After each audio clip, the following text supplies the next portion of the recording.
Perdí aproximadamente algo más de 30 a 40 piezas de joyería. Perdí joyas por un valor de 75 a 150.000 dólares. Un sofisticado ladrón de casas robando barrios exclusivos de Dallas. Hasta que la cantidad no trascendió a la policía, el ladrón pudo básicamente hacer lo que quiso y cuando quiso. Siempre lograba sacarles distancia e ir por delante de la policía.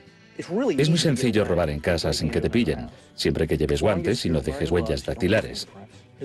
Si no se dispara la alarma, te escaparás sin problemas, eso es así. Por lo que la policía debía ser igual de lista que el ladrón y tener un poco más de suerte.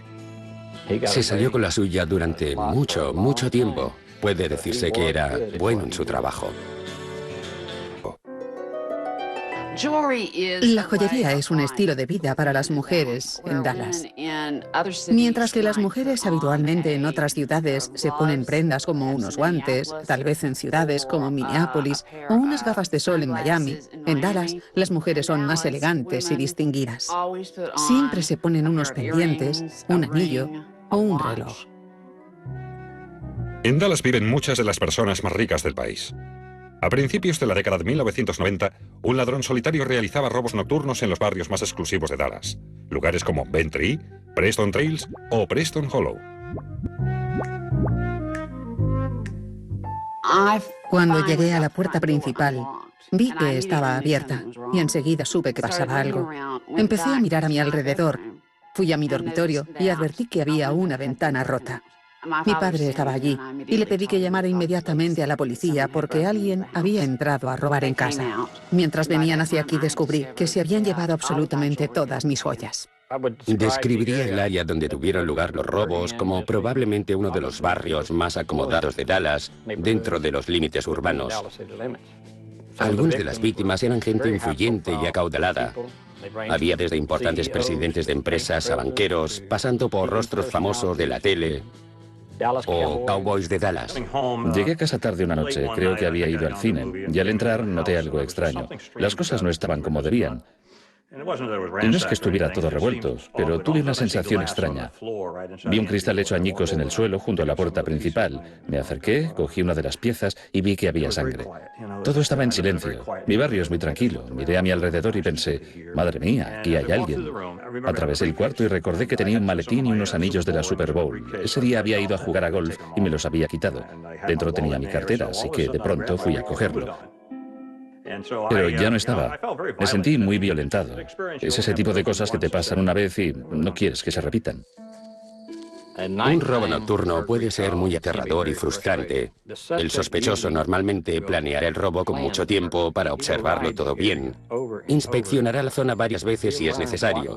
Se aprenderá de memoria las luces encendidas, se pondrá guantes, no dejará huellas y es muy probable que ningún testigo pueda identificarle en una rueda de reconocimiento. La policía indagó acerca de 100 robos similares en los primeros 2 años de la investigación, y el número seguía creciendo. Las pruebas jamás apuntaban a un sospechoso en particular, pero los detectives empezaron a identificar un patrón común. Todos sucedían más o menos a la misma hora, y casi todas las víctimas de la primera época vivían cerca de campos de golf o riachuelos. Nuestra teoría era que usaba el lecho del río para subir o bajar y poder pasar a la parte trasera de la casa que quería robar. Le gustaba desmontar el marco alrededor de la hoja de la ventana y sacar sigilosamente el cristal. Pero si era demasiado difícil o complicado, rompía el cristal. Mi teoría es que si tenía que romper un cristal por la fuerza, lo rompía y se escondía otra vez en el jardín para ver si minutos después llegaba alguna agente de la policía. La estrategia a seguir en todos los robos parecía ser la misma. El punto de acceso era normalmente un baño principal o el dormitorio. El ladrón cometía sus delitos a altas horas de la noche. La mayoría de veces Los propietarios no estaban en sus casas. Los objetos principales que robaba eran de joyería muy cara. El ladrón, al parecer, tenía conocimientos porque sabía identificar las joyas buenas, piezas muy valiosas. A menudo dejaba la bisutería y solo se llevaba las joyas realmente muy valiosas. Al principio, en esta investigación en particular, esperabas que una parte de las joyas aparecieran en alguna casa de empeños o un mercadillo, que luego podría seguir la pista de quien hubiera vendido esa pieza en particular. Pero los objetos robados no aparecieron por ningún sitio. Estos son 2 anillos de la Super Bowl de las temporadas 71 y 72.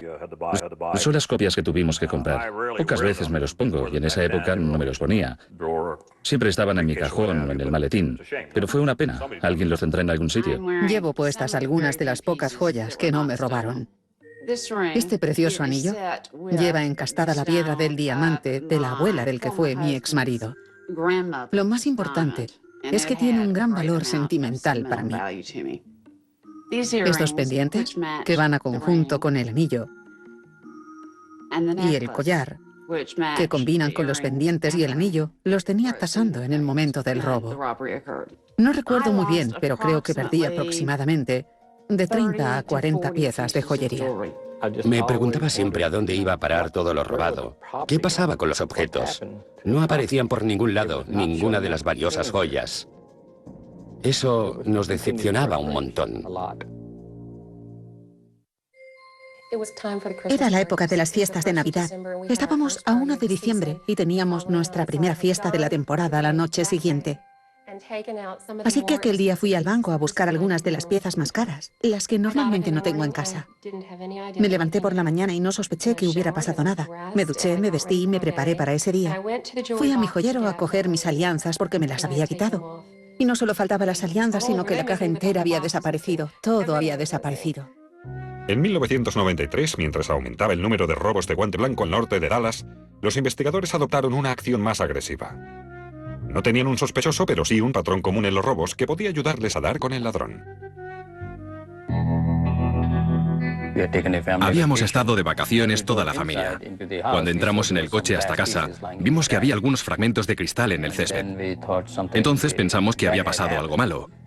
Y naturalmente, al entrar en casa, vimos que nos habían robado en nuestra ausencia. Se llevaron un montón de joyas y algo de dinero en efectivo. El ladrón había cortado parcialmente el cristal de la ventana del baño principal. La alarma seguía activada. No se había disparado, por lo que aquella persona sabía perfectamente lo que hacía. El detective Day investigó algunos de esos robos. Ahora es agente secreto de la policía de Dallas. Solía escoger una habitación, como el baño principal o el dormitorio principal. En esas casas tan espaciosas, suelen guardar las joyas en estancias como esas. Y eso es justo lo que buscaba, porque las personas no instalan sensores de movimiento en sus dormitorios ni en sus baños, porque se levantan en mitad de la noche y eso dispararía la alarma. Está claro que aflojó cautelosamente la bombilla de la luz que había encendida para oscurecer todo el cuarto. Encontraron que las bombillas de la luz de seguridad habían sido aflojadas para que no alumbraran.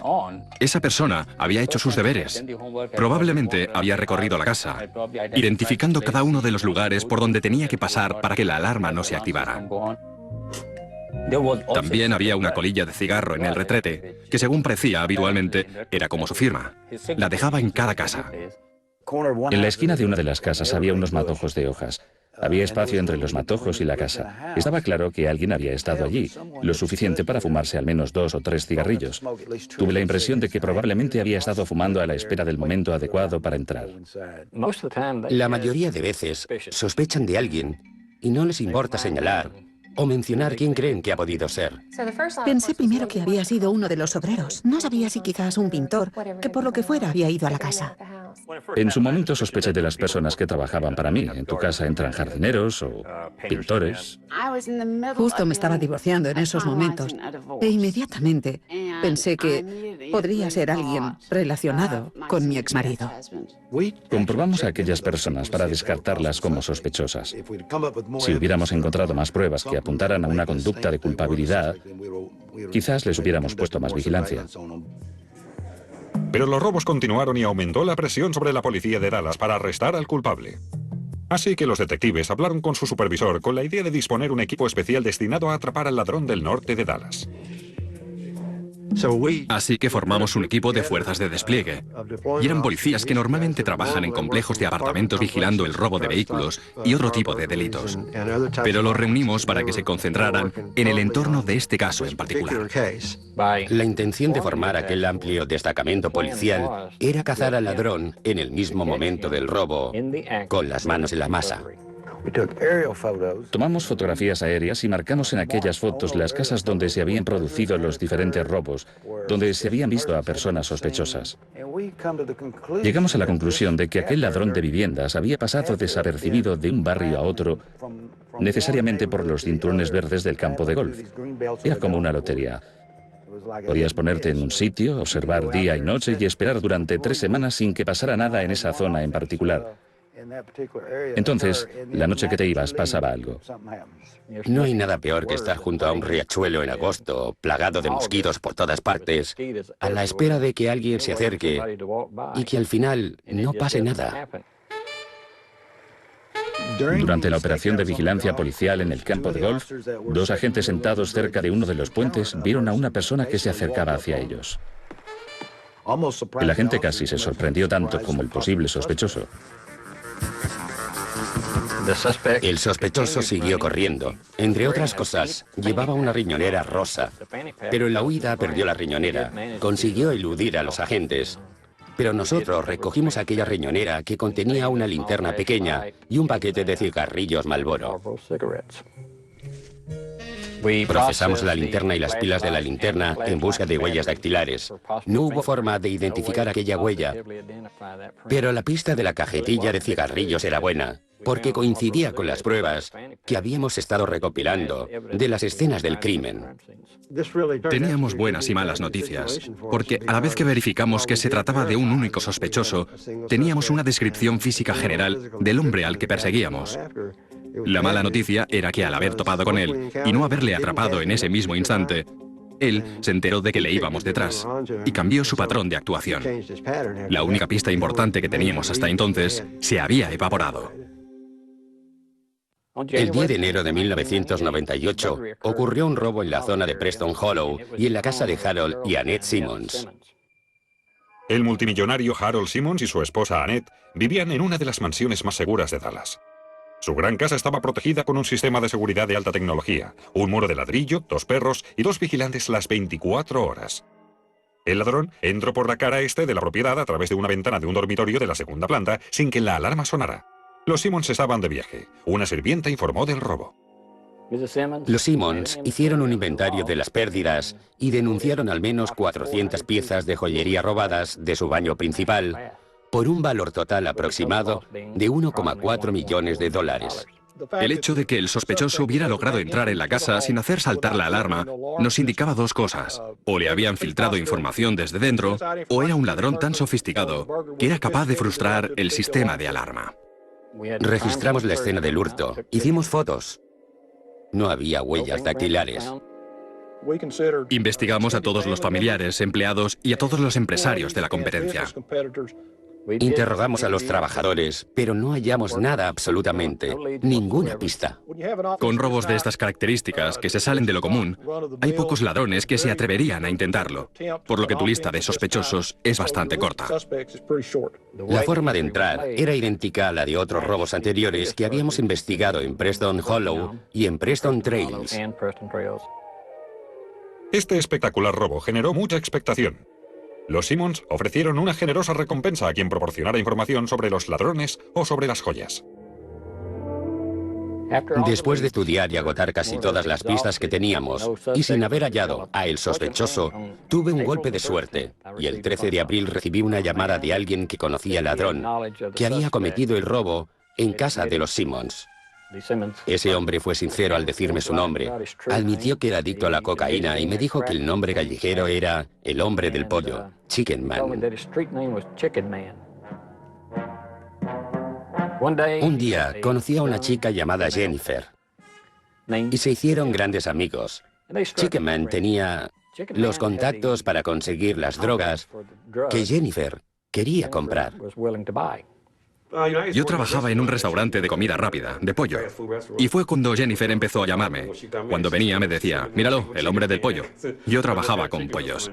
Hacia finales de enero de 1998, Jennifer fue a verle y le dijo que tenía que contarle algo, pero que debía prometerle que no se lo contaría a nadie más. Estábamos sentados en un coche en la parte de atrás de un complejo de apartamentos. Charlábamos. Y aquel día había leído un artículo en el periódico y me soltó, me llamaba Pollo. Exclamó, ¿Pollo? Dijo. Mitch es el ladrón. Le contó detalladamente cómo fue todo a su amigo. Le dijo que su novio, llamado Mitch, había cometido aquel robo y que habían recibido $25.000 por las joyas que vendieron al verista. Jennifer y yo solo estábamos hablando.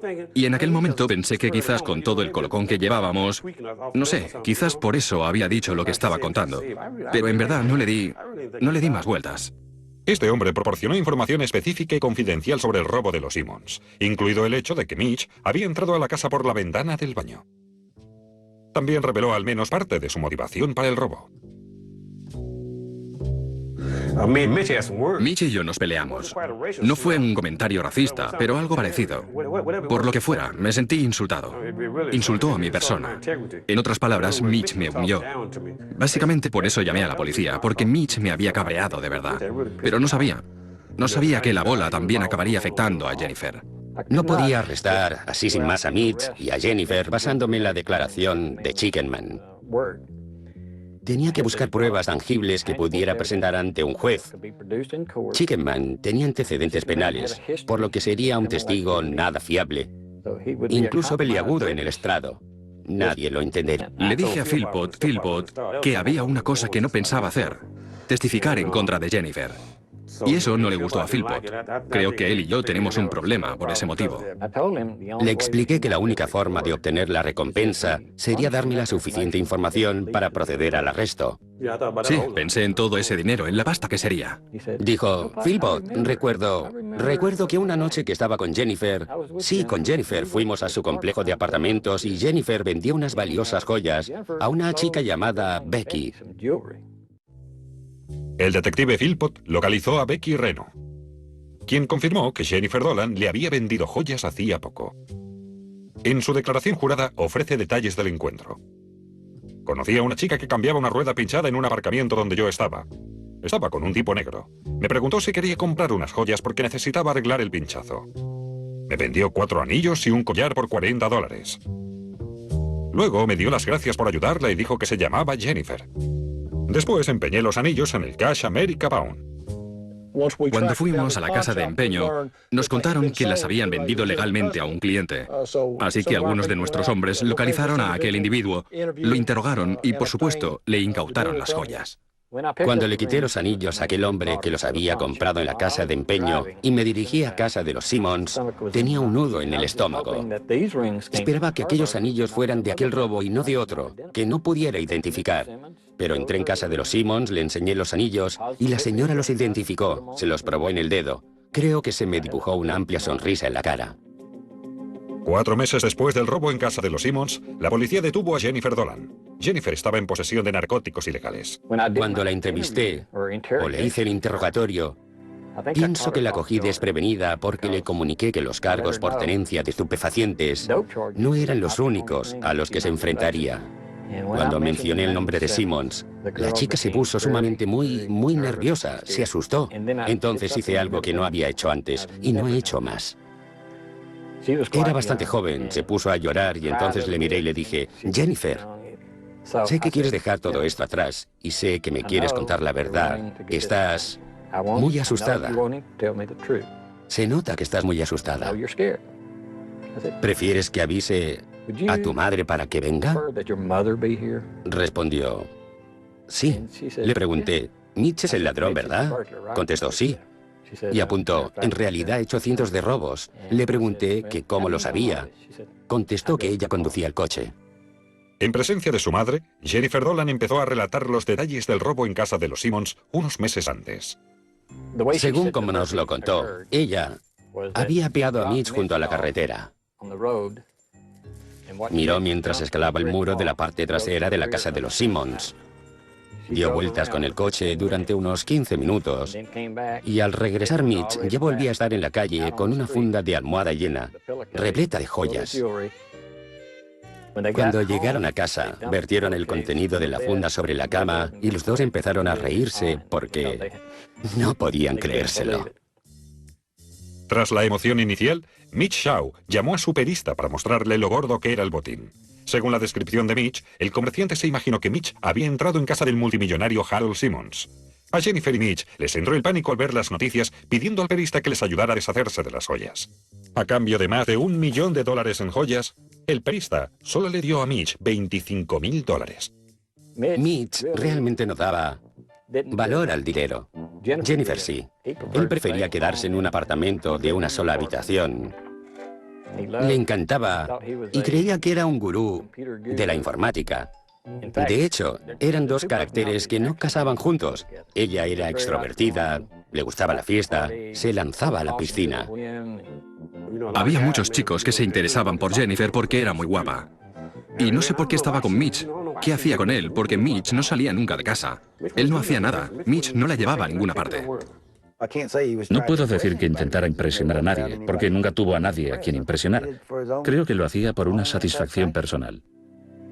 El detective Philpott hizo ver a Jennifer que su relación con Mitch había terminado y que probablemente iría a la cárcel por el robo de los Simmons. Pero también le ofrecía una posible salida. El acuerdo era que si Jennifer se comprometía a cooperar para recopilar información sobre Mitch y el perista, la dejaría ir aquella misma noche sin tener que encerrarla ni presentar cargos, y que haría una recomendación a la oficina del fiscal del distrito para que se le redujeran o desestimaran los cargos. Se marchó, no volví a saber de ella. Aunque Jennifer Dolan había aceptado el trato del detective Philpott y regresó a Mitch Shaw, nunca cooperó totalmente con la investigación policial. Después de un periodo de vigilancia, la policía decidió arrestar a Mitch Shaw a partir de las pruebas existentes. Emitieron una orden de arresto sobre Jennifer. Cuando no volvió para hablar con el detective Philpott, fue cuando expidieron una orden de arresto y fueron a buscarla para arrestarla. Cuando localizaron por fin a Jennifer, en un motel, estaba con Chicken Man. Es gracioso. A mí me dieron la recompensa y entre Jennifer y yo nos pulimos los 25.000. Nos gastamos la pasta. Sí. Me contó que le había dado la mitad a Jennifer. Fue lo primero que dijimos. Tío, este dinero es una gozada. Sí, seguro. Fue muy irónico cuando ella exclamó, esta noche nos puliremos la recompensa. Y yo contesté, sí, seguro.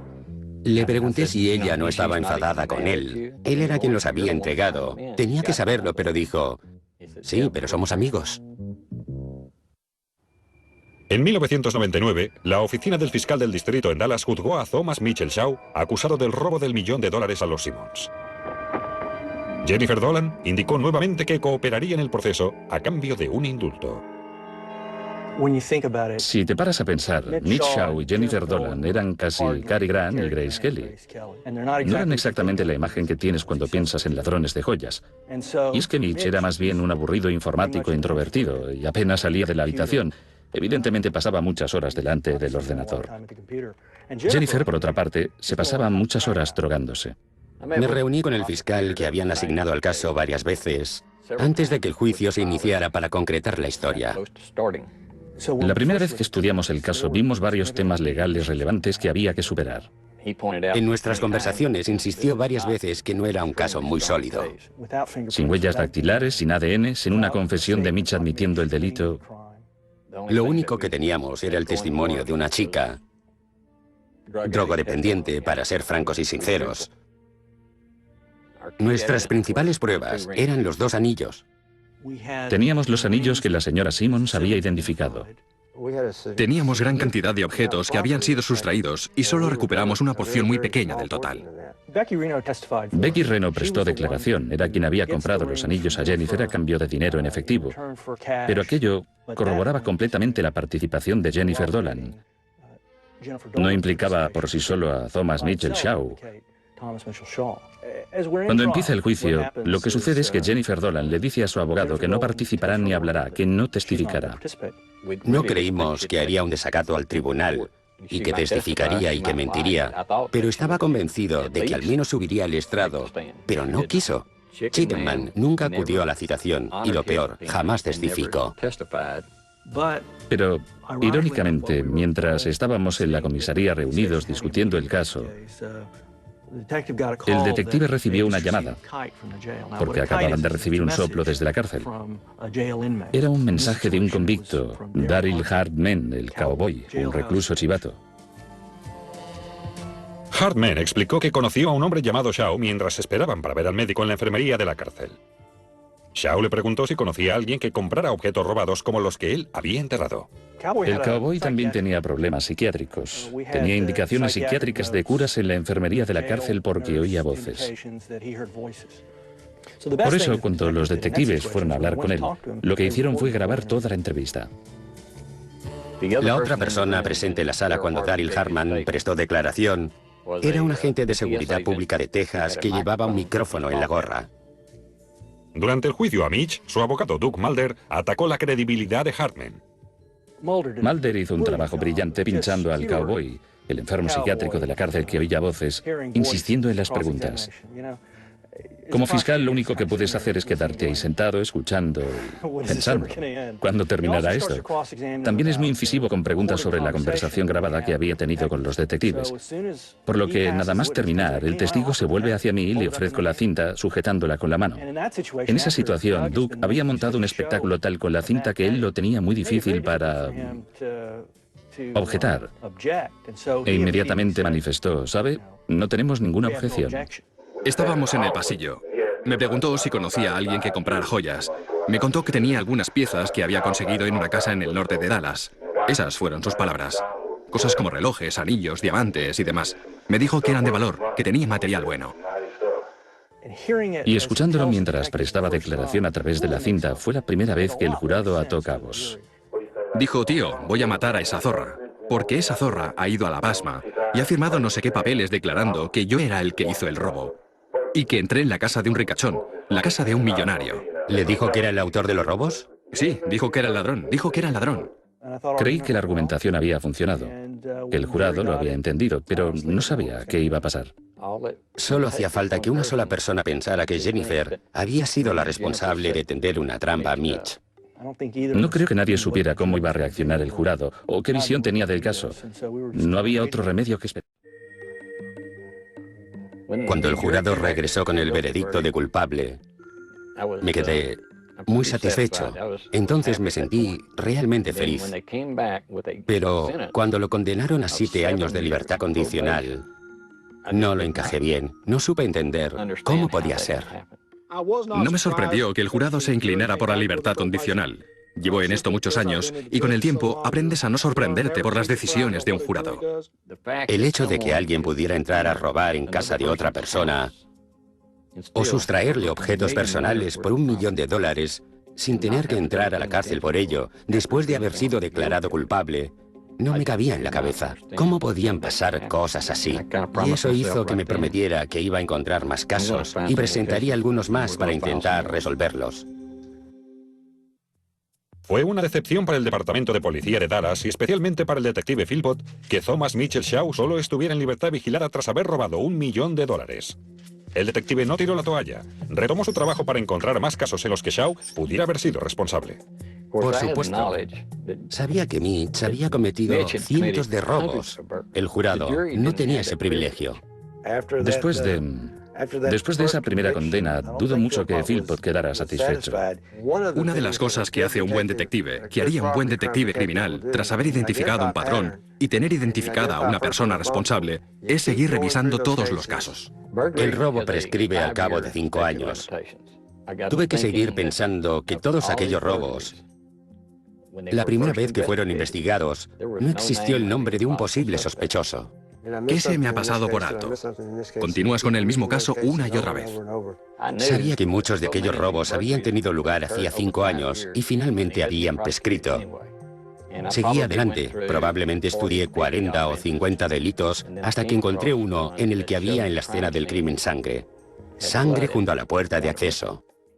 Hace 10 años, a un ladrón rompiendo una ventana para entrar en una residencia, le hubiera dado igual cortarse con los cristales y dejar una mancha de sangre.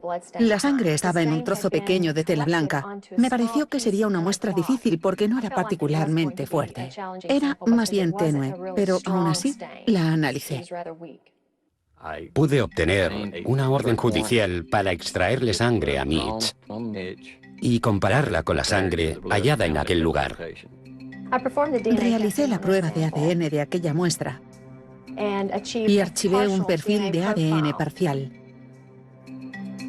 Las áreas reaccionaron sobre la muestra de la prueba coincidiendo con el perfil del ADN del señor Shaw. Fue la primera vez que vi a Mitch asustado. Creo que rápidamente se dio cuenta de que podría tener problemas gordos, problemas importantes, que al final quizás revocarían su libertad condicional. La prueba en el segundo caso era aplastante. La defensa no tenía argumentos para rebatir. En realidad, cuando se expuso la prueba del ADN, Mitch cambió su declaración de inocente a culpable y se puso a merced del jurado. Mitch fue sentenciado a 5 años en el penitenciario de Texas. Una sentencia de 5 años por un caso de robo como aquel me parecía poco. Mitch Shaw finalmente ingresaría en prisión. La prueba del ADN generó incluso más atención mediática en el caso, lo que a su vez aportó una nueva pista inesperada. Empecé a leer el Texas Monthly, que era una revista que, de hecho, estaba en la sala de espera. Había una historia de un ladrón de casas. Lo habían titulado El ladrón de guante blanco. Mientras que en la lectura me pareció interesante saber cómo es un ladrón. Nada más empezar a leer y ver las cosas que había hecho esa persona, me dio la impresión de que se parecía mucho a lo sucedido en nuestra casa. Recibí una llamada de un médico que vive en la zona de Preston Hollow de Dallas. Contamos al detective Philpott que habíamos pedido a los agentes que investigaron nuestro caso que cogieran una muestra de sangre. Con aquella muestra de sangre, tal vez ven a buscar si el ADN coincidía. Llamé a los forenses y lo comprobaron. Habían preservado la sangre en buenas condiciones y con total fiabilidad. En el segundo caso, la muestra de la prueba que enviaron hasta el laboratorio también era una mancha que habían recogido en un trocito de tela blanca similar a la anterior y de un tamaño muy parecido. No obstante, la mancha era visiblemente más oscura, algo más concentrada, y pudimos obtener un ADN completo de aquella mancha que coincidía totalmente con el perfil del ADN de Mitch Shaw. Nos llamaron al cabo de unos días para confirmar que el ADN coincidía. Tras cumplir 2 de los 5 años de condena, Thomas Mitchell Shaw estaba a punto de salir a la calle por buena conducta. Pero el detective Philpott tenía otro caso de ADN que lo inculpaba. No iban a soltarle del penitenciario, así que salió del centro, pero ingresó de nuevo en la prisión del condado de Dallas a la espera del segundo caso del ADN en el tercer robo. Y lo que pasó fue que tardamos un año, después de las pruebas del ADN y todo lo demás, en llevarlo otra vez a juicio. El detective Philpott estimó conveniente dejar correr el caso junto con el fiscal del distrito si Mitch cooperaba con ellos y les daba la información que querían sobre los robos. Era una oportunidad de contar a cientos de víctimas que tal vez habíamos tardado mucho tiempo en resolver su robo, pero que podíamos decirles quién lo había hecho. El detective Philpott ofreció a Mitch Shaw ahorrarse una tercera condena por robo que sería mucho más larga si Mitch cooperaba y esclarecía los cientos de robos anteriores que supuestamente había cometido. Para sorpresa del detective Philpott, Mitch Shaw ordenó a su abogado que declinara la oferta. Habría un tercer juicio. 3 días antes de que pusieran de nuevo fecha al juicio, el abogado de la defensa me llamó. Y es que Mitch, al parecer, había decidido intentar hacer un trato conmigo. Mitch Shaw finalmente convino cooperar con el detective a fin de evitar una tercera condena. Mitch tendría que acompañar al detective y recordar todas aquellas casas en las que había robado. El detective Philpott y yo fuimos a la cárcel a recoger a Mitch en varias ocasiones, no solo un día, y dábamos vueltas en coche. Conducíamos por el vecindario y Mitch señalaba una casa y decía, ah, sí, recuerdo que en esa casi me pillan. Tuve que salir por patas y saltar desde la segunda planta. Eran casas en las que había entrado a robar hacía muchos años, y yo recuerdo que había estado investigando aquellos casos. Pero él tenía mejor recuerdo que yo. Íbamos a un sitio de comida rápida, le comprábamos una hamburguesa y seguíamos conduciendo mientras él se la comía. No se molestaba. Me dejó atónito su peculiar memoria.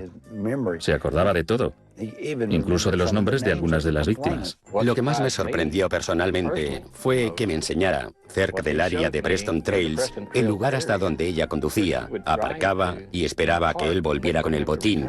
Aquel lugar estaba a unos 30 metros de mi casa. Me ha salido más a cuenta mirar por la ventana que estar ahí tirado cerca del riachuelo. Varias veces comentó que le complacía la emoción que le daba el riesgo al entrar en aquellas mansiones, el saber que podía lograrlo. No entiendo a las personas que entran en casa de otra solo por la emoción que provoca. No entiendo por qué no pueden entender lo mucho que duele de repente perder algo, que te quiten algo que significa tanto, no por su valor material, sino porque es una joya que te ha regalado alguien a quien quieres mucho. Mitch Shaw indicó 311 casas en las que podía recordar haber robado a lo largo de una década de trayectoria delictiva. El detective reabrió cientos de casos sin resolver. Gracias a la cooperación de un solo sospechoso, el Departamento de Policía de Dallas cerró 304 casos. Aquel tipo evidentemente admitió haber robado en casas del vecindario, incluida la mía, y así fue como descubrí que aquel hombre al menos había admitido haber robado en mi casa. Ahora ya no vivo allí, me trasladé hace algunos años, pero pensé, vaya, qué interesante, ¿cómo se llama? ¿Haré polvo a ese tipo? No, fue como, lo habéis atrapado y ahora irá a la cárcel. No, creo que fue libertad condicional. ¿Cómo? ¿Cómo ha conseguido la condicional? Seguro que disfrutó engañándonos a todos. Lo que fuera que sintiera en ese instante me sorprende. Y por lo que parece es alguien que pensaba que era una gran victoria. Mitch Shaw robó más de 6 millones de dólares en joyas y en efectivo durante casi 10 años de robos en casas. Seguro que pensaba que era un supersabueso y tenía esa impresión. Y tengo que admitir que se salió con la suya durante mucho tiempo. Creo que lo único que ha cambiado, sin duda, es que cuando nos vamos lo compruebo todo. Y siempre le digo a mi esposa, ¿has dejado todas las joyas en la caja del banco? Lo que acabó con Mitch fue su novia, un informante y 2 anillos. Chickenman vendió a Jennifer por... cualquiera que fuera la razón, no hay amores y desamores entre adictos al crack. Con Jennifer era como en una tienda de caramelos, porque ella viene de una familia muy adinerada. Jennifer ahora vive a las afueras de Dallas y tiene un trabajo. Creo que las cosas le irán bien, porque no la he visto más en ambientes de drogas. No hay rumores de que haya recaído. Si algún día vuelve, lo sabré. No tuvo demasiados reparos y problemas a la hora de implicar a Mitch Shaw. Mitch me preocupa un poco. Está en libertad condicional y periodo de prueba a la vez. Si mete la pata, empezará todo de nuevo. No puedo hablar mal de Mitch. Mitch siempre ha sido tal y como es. Básicamente nos llevamos bien hasta que no se diga lo contrario. De vez en cuando tenemos suerte. Nos enteramos de algo. Los delincuentes son animales de costumbres. Y cuando cometen errores, nosotros los aprovechamos lo más rápida y efectivamente posible. Solo espero que no siga con su estilo de vida. No creo que lo haga, pero si alguna vez ve este programa, sabrá que le consideramos sospechoso si este tipo de robo se produce otra vez.